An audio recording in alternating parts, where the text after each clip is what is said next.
March 11, 2011. An earthquake of historic proportions strikes Japan. The massive 8.9 magnitude quake tears its way through houses, businesses, and densely populated neighborhoods. Video captures the scenes of devastation. Minutes later, a tsunami follows, slamming the northeast coast. The Sendai airport is awash in the tsunami wave, with people scurrying to the rooftop for safety.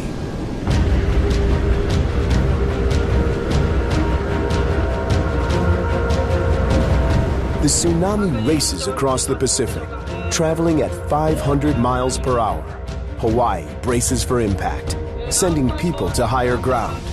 Though the swell is just 3 feet, there is concern that the tsunami will build when it hits the west coast of the U.S. Residents from Seattle to San Diego are on alert. In Japan, the quake's toll is reported to be thousands dead. It causes little damage in the U.S., but scientists warn that another megaquake is building, at least as powerful and much closer to home. The next tsunami to hit the shores of Japan may begin with a megaquake right off the American coast. It's going to blow people's minds.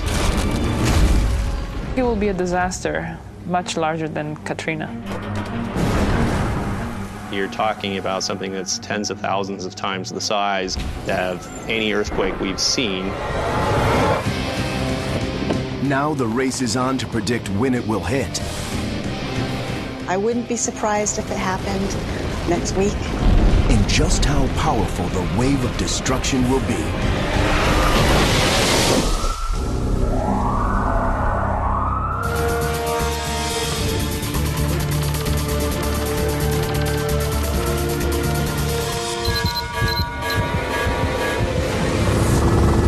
The Japanese earthquake is the largest ever recorded in Japan.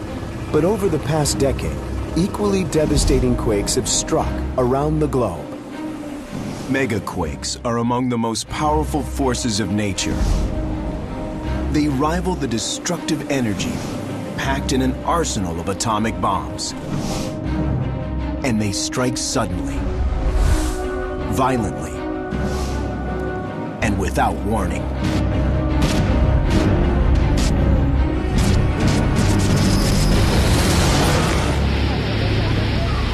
In 2004, a megaquake in Sumatra triggered a monster wave that killed more than 250,000 people.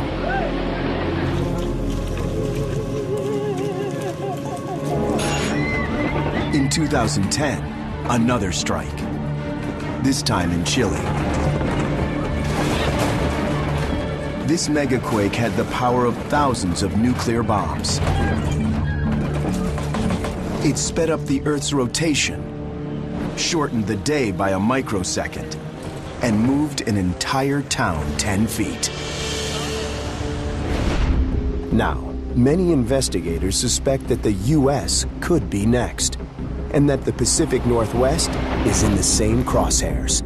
3 large cities: Vancouver, British Columbia, Seattle, Washington, and Portland, Oregon, as well as 10 million people, sit right in the danger zone. As far as fatalities, it would be on par with what we saw in World War II.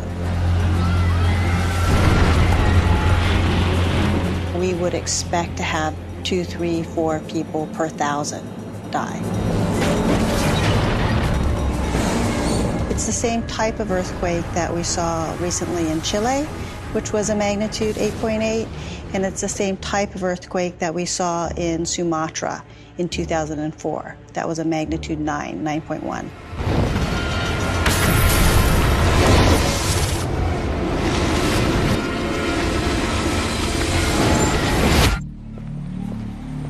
Investigators believe the threat of a similar megaquake is real.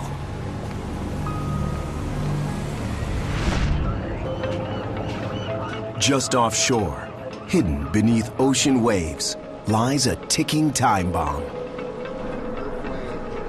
This is the spot where the earthquake's going to come from. It's about 12 to 15 kilometers beneath the seafloor right below us here. Marine geologist Chris Goldfinger gets as close as humanly possible to the place where the Earth will start to rip apart. A megaquake strike zone.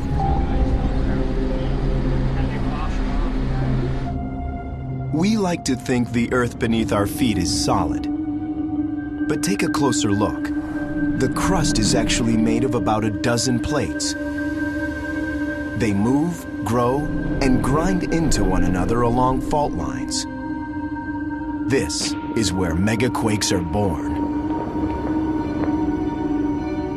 In Cascadia, a Pacific plate named Juan de Fuca meets North America and dives below it. It's a special fault called a subduction zone. A megaquake is fueled when the two plates get stuck, pressure builds, and then breaks free with fury. Investigators can't look into the Earth and watch the plates, but their high-tech tools paint a picture of an impending disaster. A submarine camera captures the point where the two plates make contact, about 60 miles off the coast. The video reveals little sign of trouble. But Goldfinger sees enormous and dangerous forces at work. Okay, we're going to put the pole out. Sonar detects what's invisible to a camera's lens.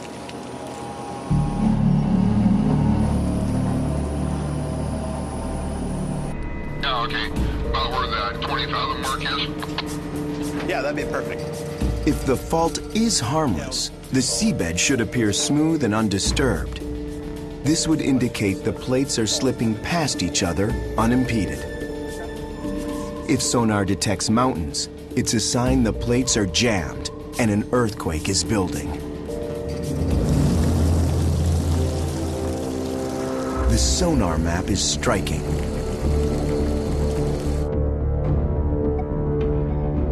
The Juan de Fuca plate is jamming itself under North America, pushing up the continental shelf.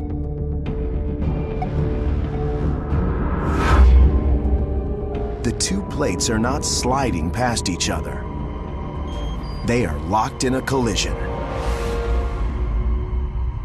North America is buckling under pressure from the oceanic plate. And at some point, it will suddenly release in one massive jolt. A subduction earthquake is the largest type of earthquake on Earth, and the reason is that the size of the earthquake is proportional to the surface area that actually moves during the earthquake. That surface area is huge. It is some 600 miles long, from southern Canada to northern California, and at least 30 miles wide, making it as big as Ireland. The surface area is just giant. Very large surface area makes a very large earthquake. The fault is so large, scientists give it a special name: a megathrust. And while they've struck before, none has ever threatened an area as highly developed as Cascadia. In recent times, there has not been a megathrust earthquake under a major city. So we really haven't seen the worst that the Earth can throw at a major city yet.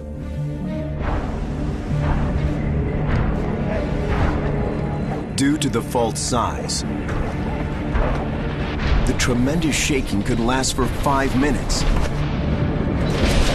A virtual lifetime of terror for those who experience it.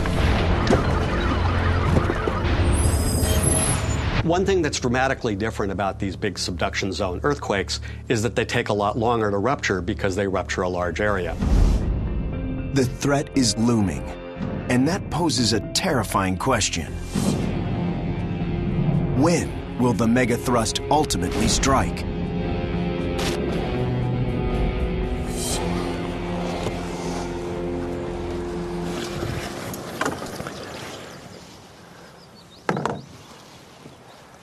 Geologists Rob Witter and Tim Walsh are looking for clues. This long dead stand of trees is known as a ghost forest.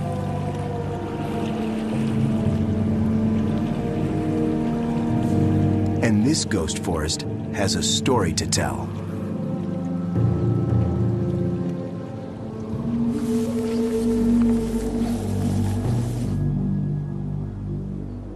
This is a fossil forest. And like the forest behind us here, it was a healthy, vibrant forest full of western red cedar and Sitka spruce. Investigators suspect a mammoth earthquake sank the land. The tide invaded and created a swamp, killing the trees.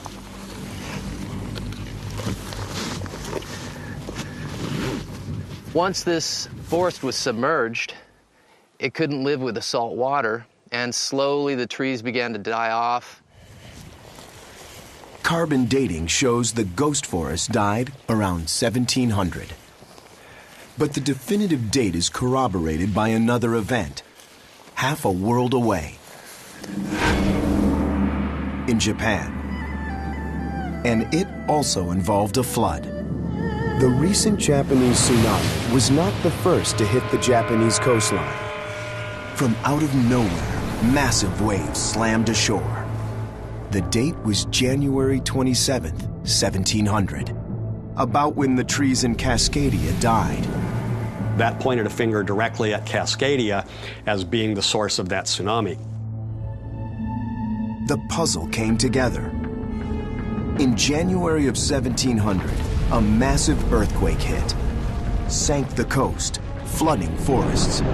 And just as today's Japanese earthquake started a tsunami that quickly reached American shores, the Cascadia quake also generated a tsunami, powerful enough to swamp unsuspecting villagers thousands of miles away. It must have been an earthquake on the order of about a 9 to 9.1. In other words, it had to have ruptured the entire Cascadia subduction zone from one end to the other. And that's a distance of about 600 miles. Megaquakes have devastated Cascadia in the recent past. When will the next one strike?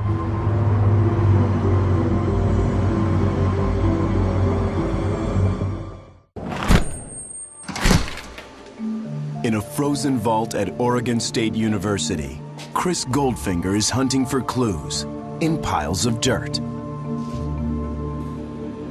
They're soil samples he's gathered from deep below the sea floor. Goldfinger suspects they could reveal how often megaquakes strike.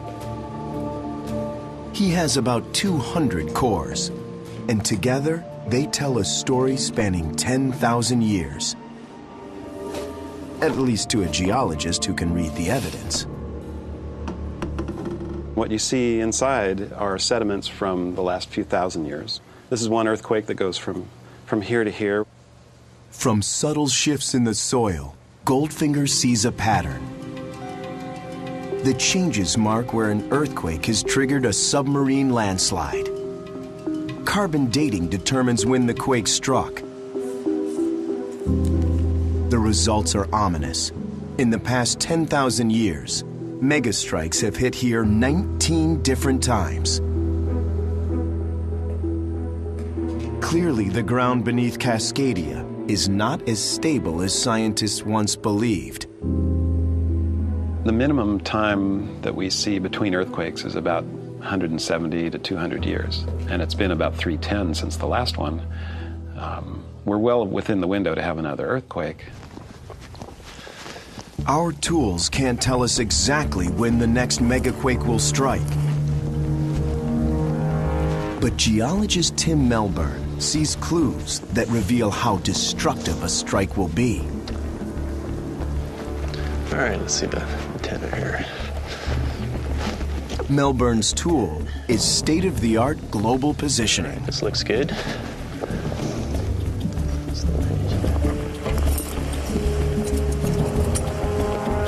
All right, 5 lights on, that's what we like to see. GPS reveals what we can't see or feel. And the readings are disturbing. The ground here is moving.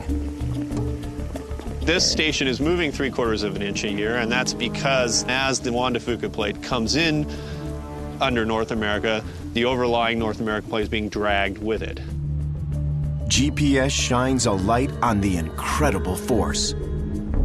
The movement varies, but on average, the region is being shoved eastward by 1.5 inches every year. It's a mammoth distance in geologic terms. Since Cascadia's last megaquake in 1700, the region has moved by as much as 39 feet. And the GPS shows something else. The coastline is moving faster than the land farther inland, causing the North American plate to buckle. A 600-mile strip is being squeezed. The crust is getting compressed, literally just like a spring. And when the fault that's driving all of this compression then breaks, that it will be the earthquake, then the spring unloads and everything launches back. The locked zone between the plates releases, and suddenly, and without warning, a chunk of land the size of Ireland lurches more than 30 feet. Both the land underfoot and waters out to sea roil and pitch with epic fury. If you're in downtown Seattle and the earthquake happens, you will find that you have moved towards the southwest between, say, 3 and 5 meters. And if you're out on the coast, you'll find you've also moved to the southwest, but probably more like 5 to 10 meters.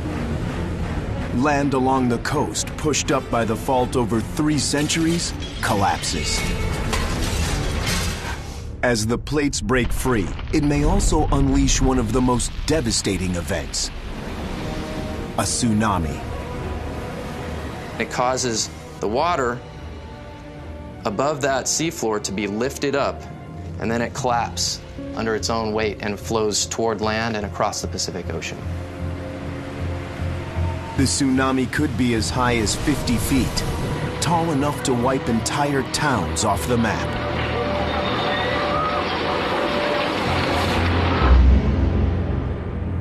The Cascadia fault line is beginning to reveal the titanic forces at play. But one question remains. How close to the metropolitan regions does the fault actually slip and generate the seismic waves? A chief worry has been that the megaquake will erupt within 100 miles of Seattle, the region's largest city. Now, new evidence shows it may hit much closer than that.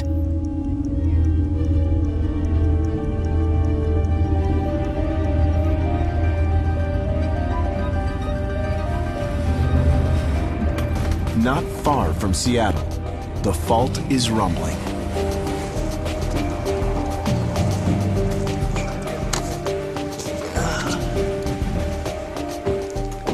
The shifts aren't instantaneous as in an earthquake. They are very, very slow. This fault that we all worry a lot about is not a dead, inanimate thing. It's actually very much alive. About 50 miles inland from the coast, the North American and Juan de Fuca plates grind against each other. Melbourne follows these tremors on an underground instrument that continuously records the fault's movements. Okay, Rex, so this is going to go down into the sand. Keep it upright. Go ahead and stick that into the data logger. We can actually see it in a minute-by-minute basis. Where is the Cascadia fault slipping? How much did it slip by in the last 12 hours? The fault is not moving every day, but for specific short intervals every 14 months. The shifts are the first seismic events that experts have learned to predict here. And they've come like clockwork every 14 months. At Melbourne's lab in Central Washington University, data pour in from instruments all over the state. He's on the lookout for 2 things: signs of a larger event and how close the tremors come to Seattle.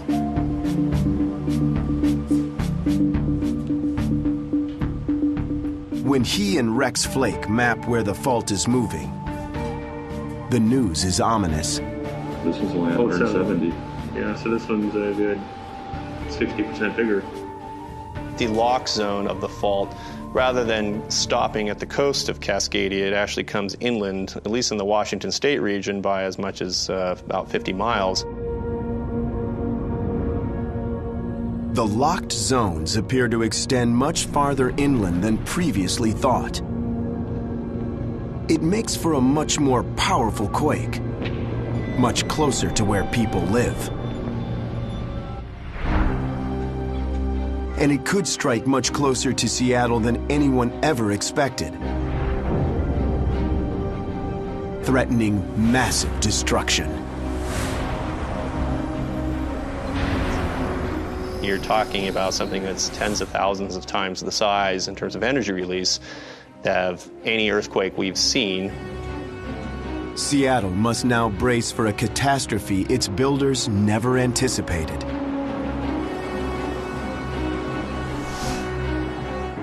But it's not the only city facing this unwelcome news.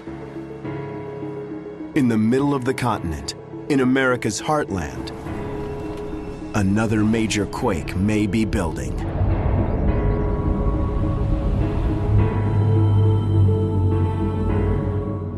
Memphis, Tennessee is far from traditional earthquake country. Yet the ground here can move so violently, it can stop the mighty Mississippi River. That's what early settlers were shocked to witness in autumn of 1811. It is December when the shaking begins.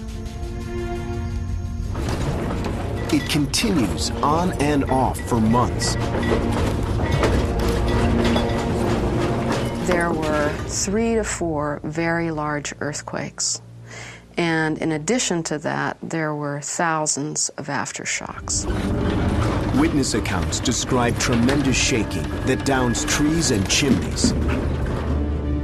Spanning 40,000 square miles, an area the size of Iceland.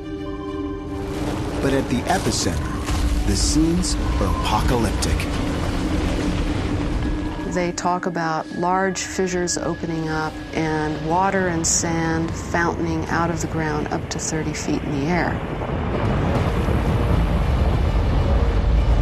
These geysers, these sand blows as they're called, covered the fields at the end of the event with lots and lots of sand and water, in some places as much as 3 feet, maybe more.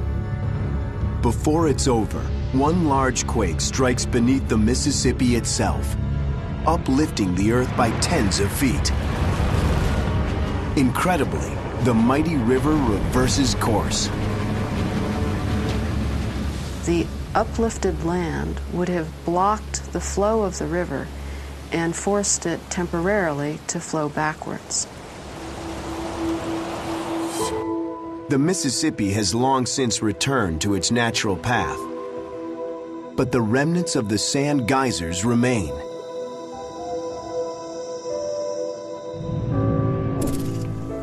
Excavations of those geysers and hunts for hidden fault lines are exposing what happened here and what may await Memphis.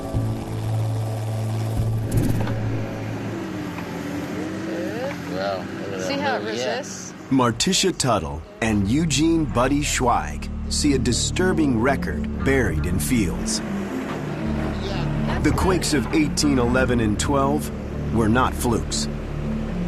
Nice. They were just the latest in a series that stretches over hundreds, if not thousands of years. This is the sand dike where the water and sand shot to the surface. The earthquakes turned the wet, sandy soil into a liquid. The water pressure between the sand grains starts increasing from the shaking until finally the sand grains are pushed apart so they're not touching each other anymore, and the material, instead of being just a layer of sand, starts behaving like a liquid. Oh, yeah.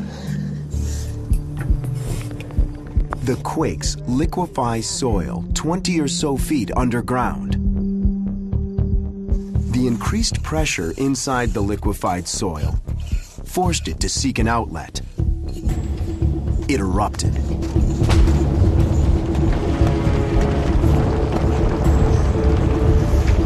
But not all of the sand blows date to 1811 and 12. Many erupted earlier, revealing a pattern of shocks here in the heartland.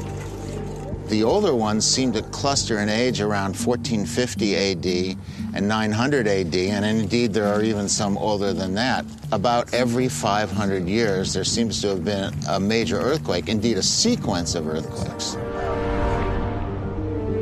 In a region of little other earthquake activity, thousands of miles from any continental plate boundary,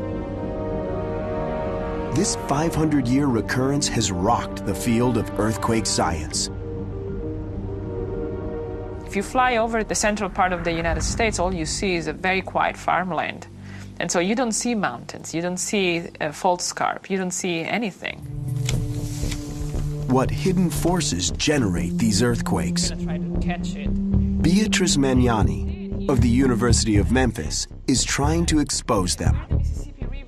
With no faults visible on the surface, Magnani teaches her graduate students to look for fractures underground. So we discovered a new fault. Nobody knew this fault existed, and it's located right here. Now the key is understanding when this fault moved last, right? Not far from Memphis, the team hunts for fault lines by essentially taking an X-ray. We're ready to shoot. They use seismic waves, the same waves generated by an earthquake.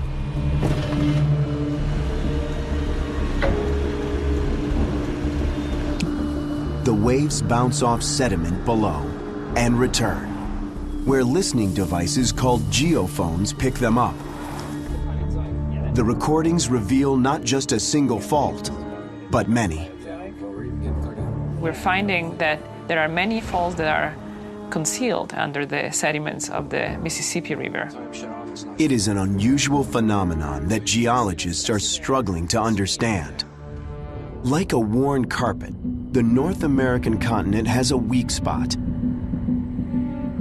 Eons ago, the continent began to split apart. It failed, and the tear never healed completely, leaving a rift. This rift now is sitting like a scar in the middle of the continent, and bound in this rift are large faults. It is believed that these faults are now being reactivated today, 500 million years later. Scientists don't yet know why the faults move and generate earthquakes, but when one goes, it can trigger another close by. That's probably why, instead of having just one earthquake in 1811 and 12, we had multiple events, because there's so many faults breaking this area that after one large one breaks, it has to adjust itself on the other faults. Memphis's builders never realized it, but they erected their city very close to a major fault system.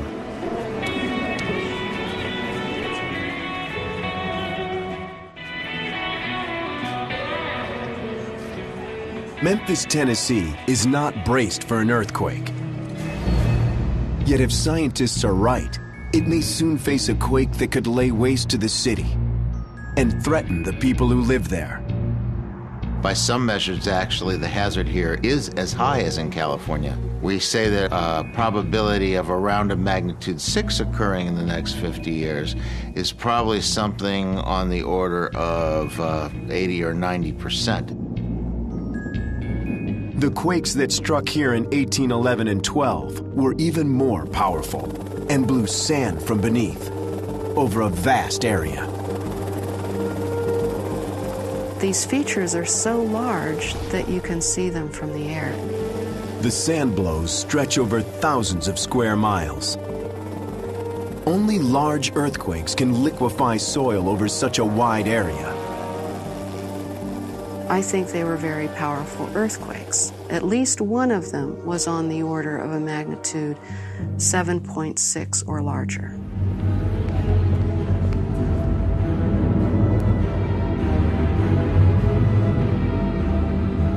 But recently, the world witnessed what can happen when a powerful earthquake strikes an unprepared city.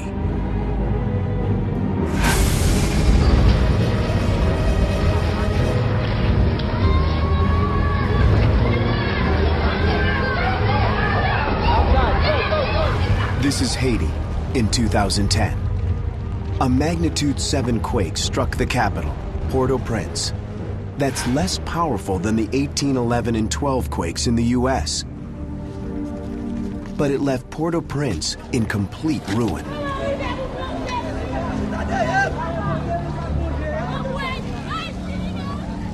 More than 200,000 people died.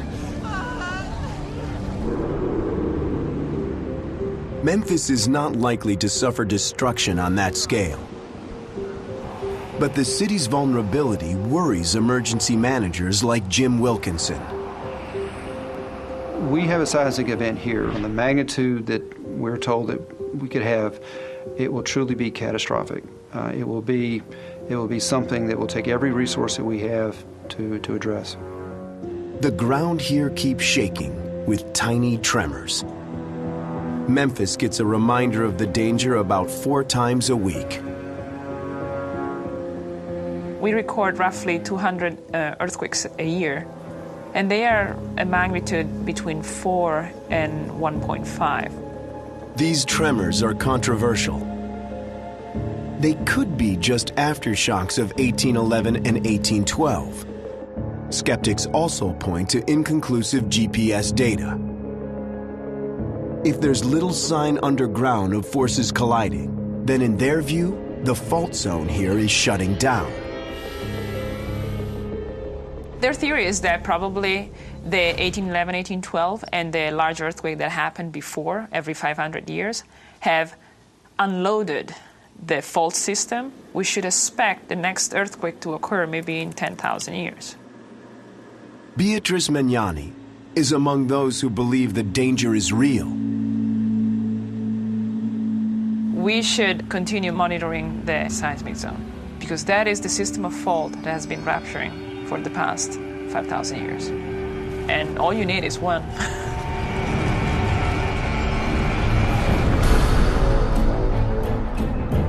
Just outside of Memphis, a hidden fault may be like a spring, ready to release. 2,000 miles to the northwest in Cascadia, there is no debate. The clock here is already ticking. Scientists are trying to determine if its cities will survive a mega-thrust quake. Such a quake here could be the first in history to hit a major American city.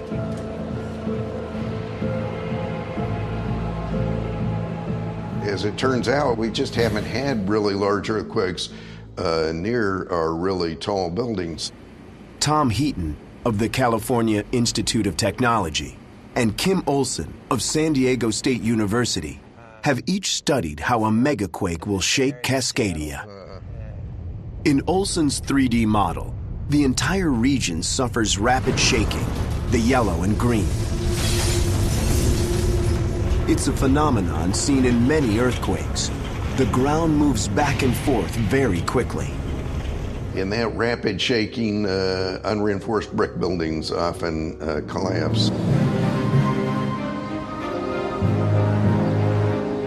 Cascadia's historic districts are filled with unreinforced brick structures.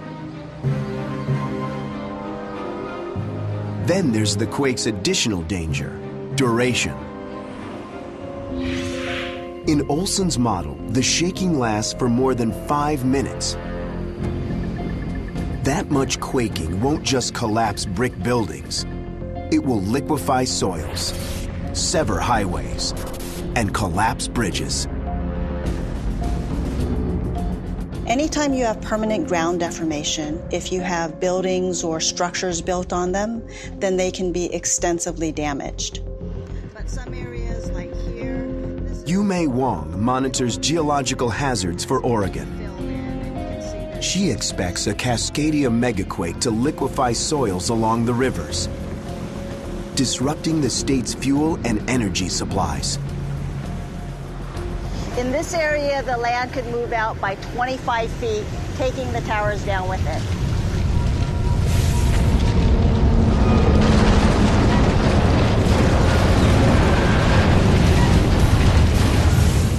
For Heaton and Olson, the gravest worry is how skyscrapers will fare, especially those in the region's largest city, Seattle. Skyscrapers are built to flex, which should allow them to survive earthquakes. But a Cascadia megaquake won't just bombard Seattle with rapid shaking. It will assault the city with another type of wave. In Olson's model, they are red and blue. A lot of the energy is being transferred to long period waves. And by that, I mean like long roller coaster motion waves. These long period waves make the ground undulate, almost like rolling ocean waves. People on the street may not feel endangered, but skyscrapers will start to sway dramatically. Only huge quakes like the 8.8 that struck Chile in 2010 generate these waves.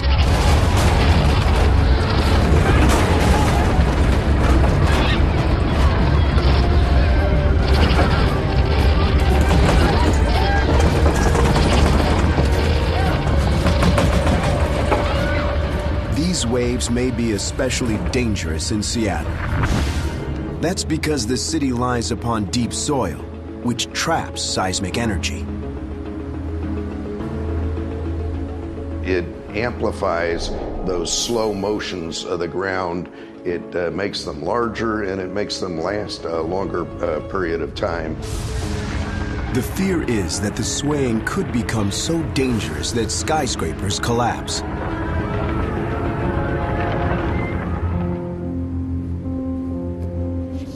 Tom Heaton has run the calculations over and over, and his findings are disturbing. Basically, if the roof of the building is swaying more than about 3 feet relative to the base of the building, you're going to start seeing some permanent damage. It's conceivable that you could see collapse. Heaton estimates that many buildings of 10 or more stories could be in danger. John Hooper concedes that some skyscrapers may collapse, but most will not. The vast majority of buildings, people will be uninjured, be able to get out, etc. Those that might be susceptible to that sort of Cascadia event, there's probably less than 10 on the skyline. Still, thousands live and work in these buildings.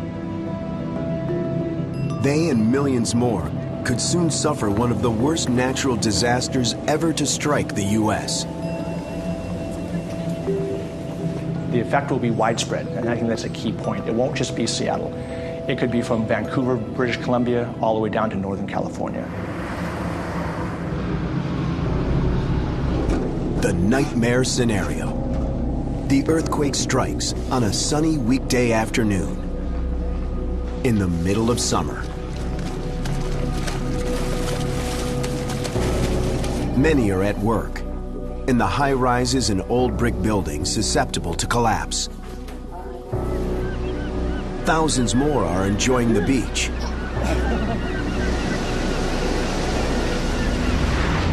Just off the coast of Northern California, the megaquake suddenly begins. The rupture starts perhaps at one end of the fault and ruptures to the other end, tearing like a zipper. Goes at about 3 kilometers a second on average. As North America jolts upward, it generates the tsunami. At 600 miles an hour, it will take 4 hours to hit Hawaii and 8 hours to swamp Japan. Hopefully most there will reach higher ground. In North America, it isn't the tsunami that arrives first, but the powerful seismic waves, hurtling through the earth at 7,000 miles an hour. There will be no warning. People will know that an earthquake hit when the ground starts to shake.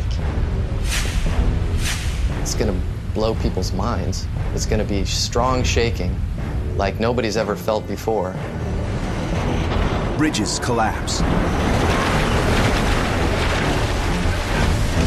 The ground sinks.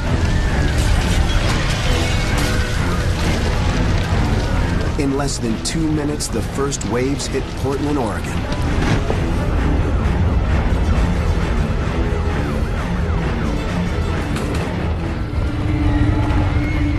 Those in the city's historic buildings do not have much time.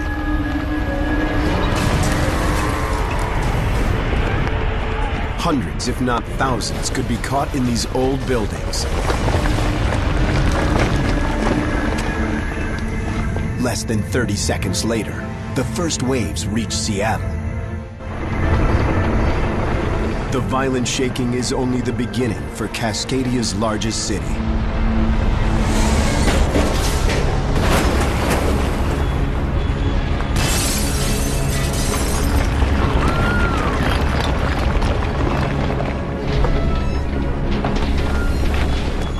Get half a minute of just sort of low-level shaking. Then the ground shaking might begin to build on you. The city's deep soil traps the waves and amplifies them.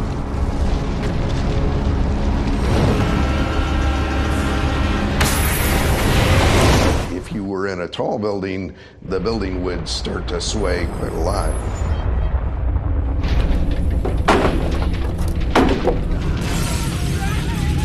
The shaking has gone on for more than 2 long minutes. Fires erupt across the region.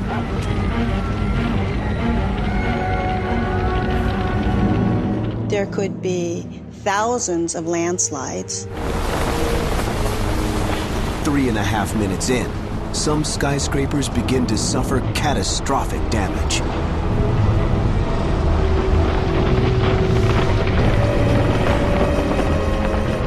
Most steel buildings will begin to fracture the welds.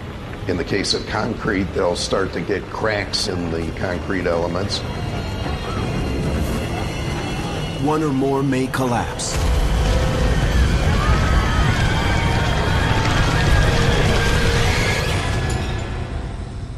It seems like an eternity, but after 5.5 minutes, the ground finally stops shaking.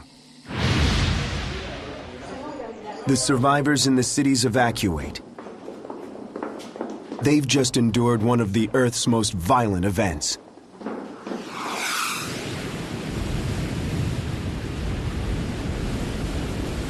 But for those on the coast, the worst is yet to come. Get ready to run to high ground. If you're in a low-lying area, you need to get inland.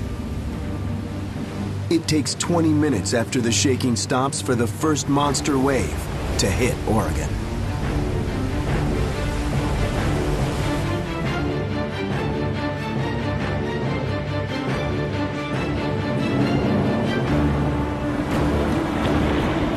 It's not just one wave. It's a series of waves that will continue to come for many hours and possibly a day.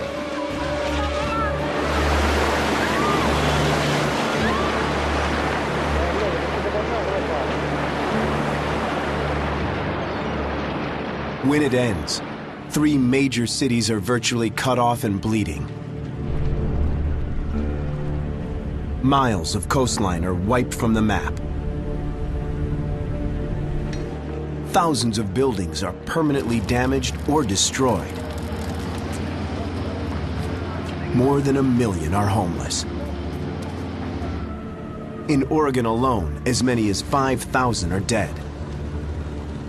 This is what we think is a low estimate, and that number can go up.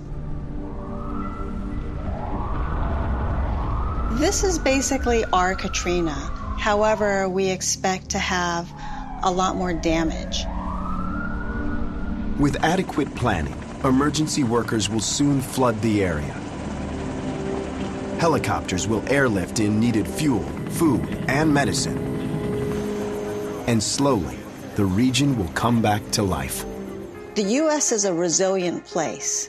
After we get hit by a major event such as Katrina or the World Trade Center attack, we're able to recover. And after a Cascadia earthquake, we'll be able to recover. Today, a summer day in Cascadia is a picture of tranquility, completely undisturbed by the danger lurking out at sea and beneath its majestic volcanoes. Portland, Vancouver, and Seattle are safe. For now.